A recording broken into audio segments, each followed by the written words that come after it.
다 함께 사도신경으로 신앙 고백하면서 10월 19일 새벽기도회를 하나님 앞에 올려드리겠습니다.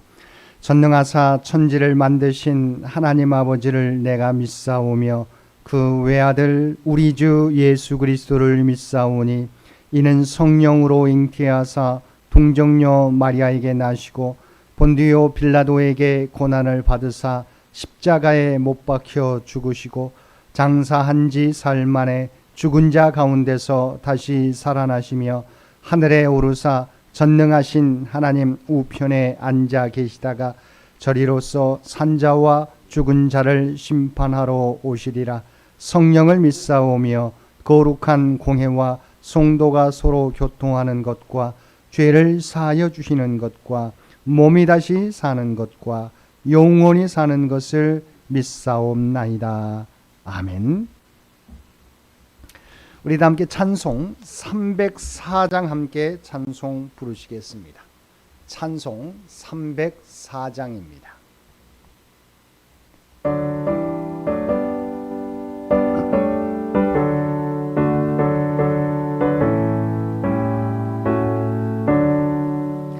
크신 하나님의 사랑 말로 다 영영 못하네. 저 높고 높은 별을 넘어 이 낮고 낮은 땅 위에 죄범한 영혼 구하려 그 아들 보내사 화목제물 삼으시고 죄 용서하셨네. 하나님 크신 사랑은 증량 다 못하네. 영원히 변치 않는 사랑 성도여 찬양하세. 외로운 시절 지나가고 땅 위에 영화 쇠할 때 주 믿지 않던 영혼들은 큰 소리 외쳐 울어도 주 믿는 성도들에게 큰 사랑 베푸사 우리의 죄 사했으니 은혜 잊을까. 하나님 크신 사랑은 증량 다 못하네. 영원히 변치 않는 사랑 성도여 찬양하세. 하늘을 두루마리 삼고 바다를 몸을 삼아도 한없는 하나님의 사랑 다 기록할 수 없겠네. 하나님의 크신 사랑 그 어찌 닿았을까. 저 하늘 높이 쌓아도 채우지 못하리. 하나님 크신 사랑은 증량 다 못하네.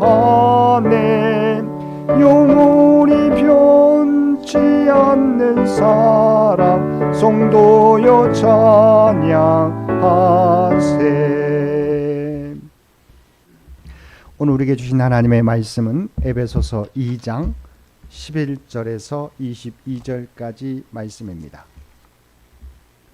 에베소서 2장 11절에서 22절까지 말씀입니다. 주신 말씀 11절에서 22절까지 우리 한 절씩 교독합니다. 그러므로 생각하라. 너희는 그때 육체로는 이방인이요 손으로 육체에 행한 할례를 받은 무리라 칭하는 자들로부터 할례를 받지 않은 무리라 칭함을 받는 자들이라.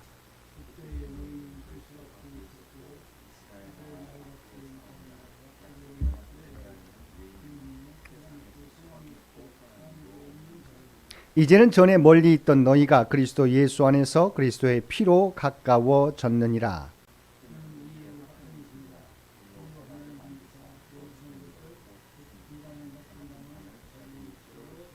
법점으로 된 계명의 율법을 폐하셨으니 이는 이 둘로 자기 안에서 한 새 사람을 지어 화평하게 하시고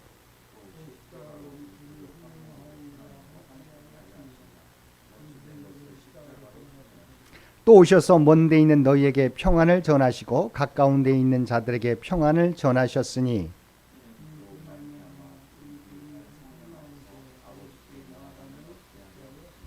그러므로 이제부터 너희는 외인도 아니요 나그네도 아니요 오직 성도들과 동일한 시민이요 하나님의 권속이라.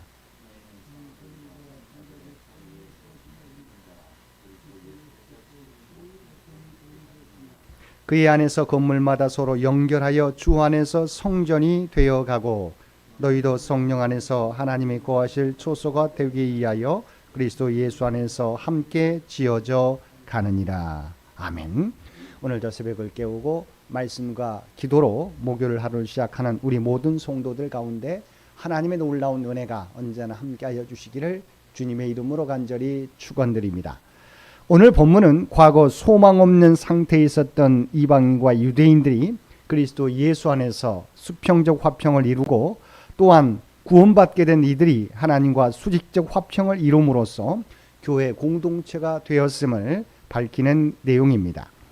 바울은 먼저 에베소 성도들에게 할례받지 않은 때를 상기시킵니다. 11절과 12절을 요약하면 너희는 그때 육체로는 이방인이요 할례를 받지 않은 무리라 칭함을 받은 자들이요 그때 너희는 그리스도 밖에 있었고 이스라엘 나라 밖의 사람이라고 하였습니다. 이는 과거 에베소 성도들의 모습입니다. 실로 과거 에베소 성도들은 그리스도와 그리고 이스라엘과 아무런 상관이 없는 자들이었습니다. 이러한 그들의 삶은 하나님을 알지 못하기 때문에 세상에서 소망이 없는 삶을 살아갈 수밖에 없는 인생이었습니다. 이것은 오늘날에도 마찬가지입니다. 세상에서 아무리 많은 부와 권력을 가지고 있을지라도 하나님을 알지 못하면 그들은 잠깐 이 세상에서 평안함을 누릴 뿐 소망이 없는 자들입니다. 13절에서 15절 말씀은 하나님께서 그리스도의 십자가를 통해서 이루신 수평적 화평에 대하여 소개하고 있습니다. 13절은 이러한 소망 없던 이방인들이 그리스도 안에서 그의 피를 통해 하나님과 가까이 가게 되었다는 것, 가까워지게 되었다는 것입니다. 구약시대 대제사장이 제사를 드릴 때 양의 피를 가지고 성소 안으로 들어가서 죄로 인해 멀어진 하나님과 이스라엘 백성 사이의 거리를 회복하였듯이 예수님께서 십자가에서 자신의 피를 흘리심으로 이방인인 에베소 성도들이 하나님과 가까워지게 되었다는 것입니다. 히브리서 9장 12절 말씀입니다. 염소와 송아지의 피로 아니하고 오직 자기의 피로 영원한 속죄를 이루사 단번에 성소에 들어가셨느니라. 사실 우리의 힘으로는 도저히 하나님 앞으로 지성소 안으로 들어갈 수 없는 존재였습니다. 그러나 그리스도께서 속죄 제물이 되사 단번에 자신을 하나님께 드려 하나님과 우리 사이에 막힌 담을 어시고 서로 가까워지게 하신 것입니다. 14절과 15절은 그리스도 안에서 이방인들과 유대인들이 수평적 화평을 이루게 되었다는 것입니다. 유대인과 이방인 사이에는 혈통적, 민족적, 문화적, 종교적인 보이지 않는 벽이 있을 뿐만 아니라 실제로 성전에는 유대인과 이방인들 사이를 가로막는 돌로 쌓은 벽이 있었습니다. 그런데 우리 주님께서는 자신의 몸을 십자가에 내어주심으로 유대인과 이방인 사이에 막힌 담을 허물어 버리신 것입니다. 전에 멀리 있던 그들이 이제는 그리스도를 머리로 하는 교회에 속해 가까워졌을 뿐만 아니라 한 몸을 이루게 된 것입니다. 15절 상반절을 보면 법조문으로 된 계명의 율법을 피하셨으니라고 하였습니다. 원래 율법은 거룩한 것으로서 하나님께서 모세를 통해 이스라엘 백성에게 주신 것입니다. 그런데 주님은 왜 이 율법을 폐하셨다고 말씀하고 있습니까? 그것은 율법이 도리어 우리를 정죄 아래 가두고 심판 아래 가두었기 때문입니다. 또한 그러한 율법이 유대인과 이방인을 갈라놓는 막힌 담의 역할을 하였기 때문입니다. 율법은 하나님이 주신 순기능을 한 것이 아니라 전혀 예기치 않은 역기능을 하고 있었기 때문입니다. 이어지는 16절에서 18절에서는 유대인이나 이방인 할 것 없이 모든 구원받은 성도들은 하나님과 수직적 화평을 누린다는 사실입니다. 16절에서 화목하다는 단어는 완전히 화해하다 또는 이전의 조화로운 상태로 되돌리다라는 의미입니다. 이는 인간과 하나님 사이의 화목이 새로운 화목이 아니라 과거 화목되었던 상태로 다시 되돌리는 화목임과 동시에 불완전한 화목이 아니라 완전한 화목이라는 사실입니다. 이 화목이 이루어진 곳이 바로 그리스도의 십자가입니다. 그리스도의 십자가는 죄에 대한 심판의 공의와 죄인에 대한 용서와 사랑이 함께 이루어진 곳임과 동시에 의로우신 하나님과 불의한 인간이 서로 손을 맞잡은 화해의 장소였습니다. 18절을 보면 이는 그로 말미암아 우리 둘이 한 성령 안에서 아버지께 나아감을 얻게 하려 하심이라고 하였습니다. 이는 17절에 그리스도께서 평안을 전하신 목적에 대한 설명입니다. 그런데 18절에서는 하나님과 인간의 화목을 위해서 삼위일체 하나님이 함께 일하시는 것을 볼 수 있습니다. 성자 예수 그리스도의 구속 사역으로 말미암아 성령이 우리를 하나님께 인도하시고 이렇게 인도함 받아 나온 성도들을 하나님께서 용납하시고 그들과 화해를 이루셨다는 것입니다. 이것이 우리를 향하신 하나님의 사랑입니다. 우리와 하나님 사이의 화목은 삼위 하나님 모두가 함께 역사하신 결과입니다. 19절 이하의 말씀은 그리스도의 터 위에 세워지는 교회에 대한 말씀입니다. 먼저 19절을 보면 에베소 교회 성도들을 비롯한 우리가 오직 성도들과 동일한 시민이요 하나님의 권속이라고 말씀하고 있습니다. 이방인이 그리스도인이 된 후에 갖는 신분의 변화는 첫째, 성도들과 동일한 거룩한 시민이 된 것입니다. 둘째, 그리스도인이 된 이방인은 하나님의 권속이란 새로운 신분을 갖게 되었습니다. 여기서 권속이란 가족, 식구를 의미합니다. 이제는 예수 그리스도의 구속 사역으로 말미암아 육체적인 혈통을 뛰어넘어서 예수 그리스도를 믿는 모든 자에게 이 말이 적용되게 된 것입니다. 20절 말씀은 교회의 기원에 대한 중요한 설명입니다. 먼저는 교회가 예수 그리스도의 터 위에 놓여 있으며 이러한 교회는 사도들과 선지자들의 복음 전파에 의하여 확장되어 갔다는 것입니다.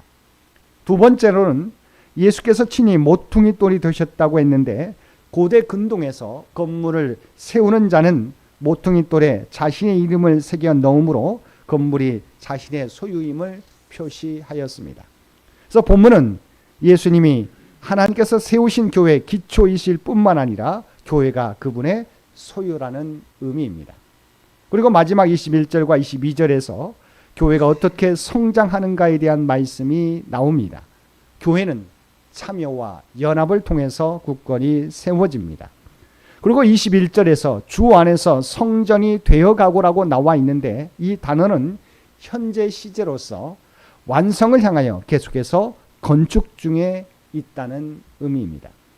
또한 22절에서 성령 안에서 그리고 그리스도 예수 안에서 함께 지어져 가느니라고 말씀하고 있는데 이는 한순간이라도 그리스도가 우리의 삶의 주인이 되지 못하고 또한 한순간이라도 우리가 성령을 의지하지 않고 살아갈 때 하나님께서 거하시는 성전으로서의 우리의 성장은 멈출 수밖에 없다는 것입니다. 사랑하는 성도 여러분, 이처럼 그리스도를 통하여 유대인과 이방인이 하나가 되었고 하나님과 이들이 하나가 되었습니다. 그리고 하나님의 성전의 성장은 성령 안에서 그리고 예수 안에서 하나님의 말씀에 순종할 때 이루어지는 것입니다. 오늘도 그리스도의 터 위에 세워진 교회 공동체가 그리스도 안에서 하나 되기 힘쓰며 말씀 가운데 살아감으로 선한 영향력을 날마다 세상 가운데 나타내며 살아가는 모든 성도들 되시기를 주님의 이름으로 간절히 축원드립니다. 함께 기도드리겠습니다. 사랑하는 충만하신 아버지 하나님, 그리스도의 십자가 은혜로 하나님과의 관계 그리고 유대인과 이방인의 관계를 화목케 하심을 감사드립니다. 그리스도를 머리로 하는 우리 교회가 그리스도 안에서 그리고 성령 안에서 온전히 성장해 가게 도와주옵소서. 교회 하나됨을 위하여 힘쓰며 하나님의 영광을 나타내는 주님의 교회가 되게 하여 주옵소서. 오늘도 이 나라 이 민족을 긍휼히 여겨주시고 하나님께서 친히 인도하여 주시기를 원합니다. 100주년을 준비하며 나아가는 창현재단과 창현의 가족들을 기억하여 주시고 주님의 도구로 삼아주시며 하나님이 계획하신 일들을 하나하나 성취해 가게 도와주옵소서. 오늘도 이 땅을 살아가는 주의 백성들 가운데 가지고 있는 많은 기도의 제목들을 하나님은 아시는 줄 믿습니다. 육신이 연약한 자에게 하나님 치유와 회복을, 경제적으로 어려움 당하는 자에게 하나님 필요한 은혜를 날마다 부어주시며 시험을 준비하는 사랑하는 자들에게 하나님의 지혜와 능력으로 인도하여 주옵소서. 세계에서 들려오는 분쟁의 소식 가운데 하나님 역사하여 주시기 원합니다. 참된 평화가 그곳에 임할 수 있도록 크신 은총 더하여 주옵소서. 오늘 또 우리에게 복된 하루를 허락해 주신 것 진심으로 감사드립니다. 우리가 서 있는 삶의 자리에서 그리스도의 향기를 바라며 살아가게 하여 주옵소서.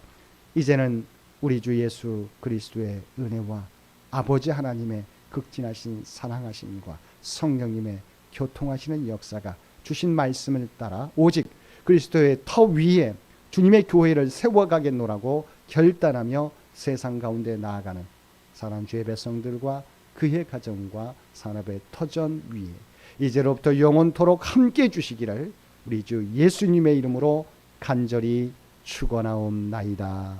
아멘. 여러분 기도하실 때 오늘 주신 말씀을 위해서, 이 나라 이 민족을 위해서, 창현재단을 위해서, 창현의 가족들을 위해서 기도해 주시고 각자의 기도 제목 가지고 하나님 앞에 더욱더 가까이 나아가시기를 바랍니다.